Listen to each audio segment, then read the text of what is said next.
Selamat pagi, perkenalkan nama saya Marcelina Erlinda Taru dari profesi S1 Kebidanan. Di sini saya akan menjelaskan hasil kerja saya mengenai kasus pajak direktur di Semarang dihukum 7 bulan penjara.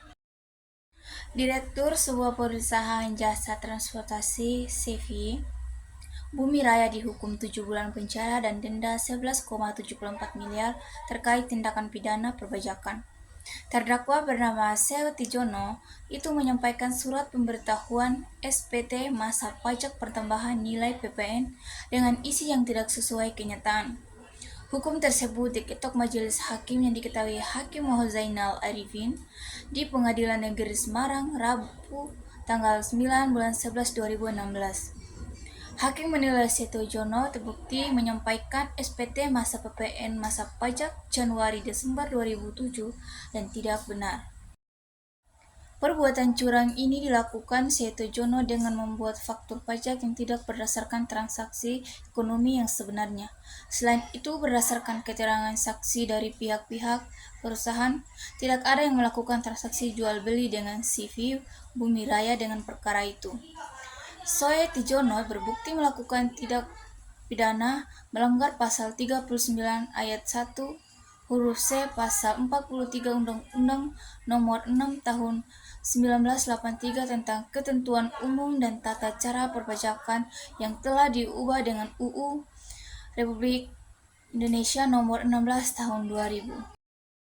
Perbuatan merugikan negara sebesar 5,8 miliar, kata pelaksana tugas Kepala Kanwil Direktorat Jenderal Pajak Jawa Tengah, Dasto Leanto, dan siaran per yang diterima Detection.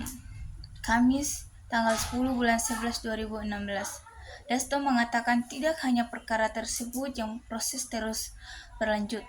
Saat ini, Kanwil DJP Jawa Tengah sedang melaksanakan pemeriksaan bukti permulaan terhadap 16 wajib pajak.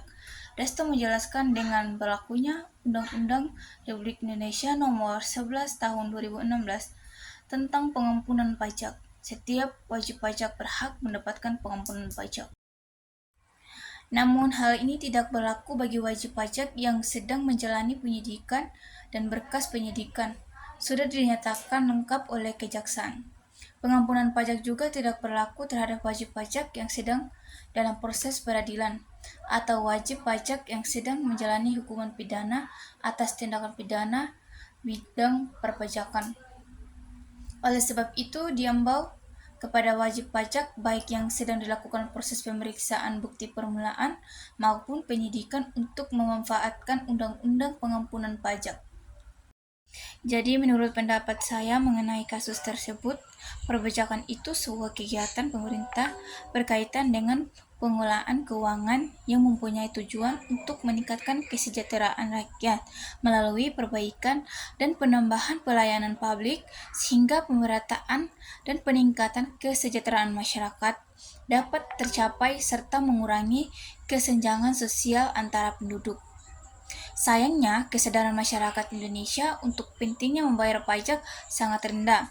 Tidak itu juga, banyak juga kasus-kasus tentang pajak seperti yang kita ketahui, seperti kasus pajak Direktur Semarang dan dihukum 7 bulan penjara. Membayar pajak juga sangat penting untuk kelangsungan hidup sebuah negara. Peran penting pajak juga menentukan kemajuan sebuah negara. Gimana negara membangun sebuah hal baru ketika pajak tidak ada. Namun, pemerintah juga harus berketat aturan dan sanksi bagi koruptor agar tidak merasa dikecewakan. Sekian presentasi dari saya, kurang lebihnya mohon maaf dan terima kasih.